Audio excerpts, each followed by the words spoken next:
Jay, you look again at that list of 5 things that the American electorate cares about. Immigration number 4 on that list. As Geoff was saying just a moment ago, we have heard the president fulminating about this, taking a page out of that 2016 playbook once again. What's your sense of how that's resonating? He has a point of focus.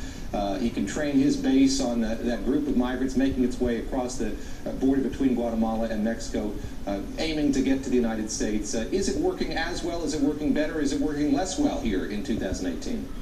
Well, David, it's certainly the page that he's taking from his successful 2016 race, right, where immigration was a huge issue for him.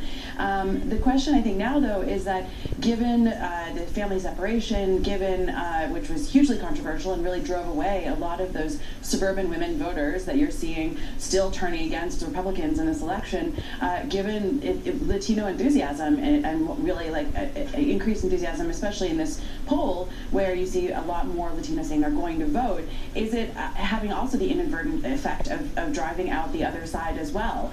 So as he drives out his base, he's also driving out Democrats and Democratic voters. And I think it just remains to be seen what happens in 16 days. But I think that this time around, it might have an impact on both sides of the aisle.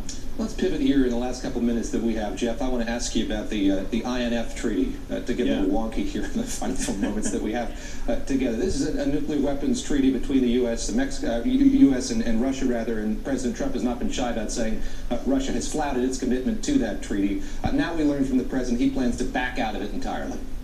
Yeah, and the thing that I think most people should know is that Donald Trump isn't the first American president to have an issue with this treaty that we should say was signed between Mikhail Gorbachev and Ronald Reagan in the late 80s. It's the first and only nuclear arms agreement to ban an entire class of nuclear weapons. It was the Obama administration back in 2014 that accused Russia of violating this treaty, but the Obama administration felt compelled to keep the agreement together based on pressure from European countries, namely Germany. Well, President Trump is the first one to drop the axe. Here's what he told reporters yesterday in Nevada about this issue.